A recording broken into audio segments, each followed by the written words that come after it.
إذا تسأل الوسط الفني عن ممثل شاب اقتحم العالمية رغما عن أنف الظروف، راح يجاوبك ألكسندر علوم. النجم العراقي العالمي ألكسندر علوم تولد 1986، بدأ مسيرته الفنية بالولايات المتحدة الأمريكية كموديل كوميرشال تي في سي، ولكن أليكس كان أعلى، أثقف وأكثر إرادة. اتجه للدراما وفرض نفسه بأول ظهورات. أول ظهور درامي له دخل بيه بيوت العراقيين كان أم بديلة بدور خالد، من إخراج ديفيد أوريان وتأليف ندى عماد خليل. خالد علوم فرض وجوده برغم وجود قامات وياه أمثال عادل عباس، هند كامل، زهور علاء، سمر محمد والبقية. بعدها حيرة من بطولة أليكس، براء الزبيدي، زهراء بن ميم، حيدر عبد ثامر.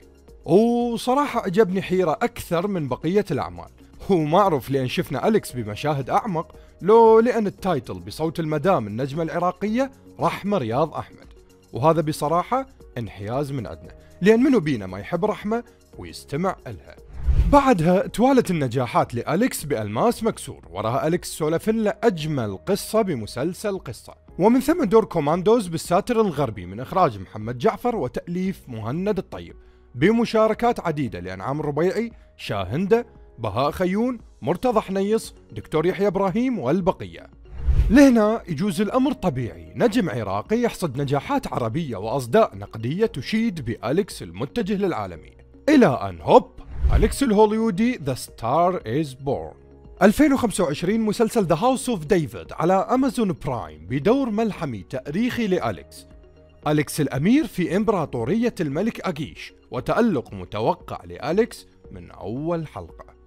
هذا التقرير أبدا ما كان عن أليكس الفنان اللي حمل راية الممثل العراقي من بساط العرب إلى صومعة العالمية، لا، هذا التقرير عن أليكس الإنسان قبل الفنان. أليكس اللي ما اصطنع مشاكل بالوسط الفني لغرض إثارة الجدل، ما ساهم بالترندات التافهة لغرض الشهرة، ما استغل نجومية عائلته، ولا تعكز على تصرفات معينة للحصول على ما يسمى بالطشة. كلا، أليكس ركز على هدفه وبنى اسمه بالدربة والمثابرة حتى يعكس للعالم توصيف واحد وحيد: ممثل عراقي.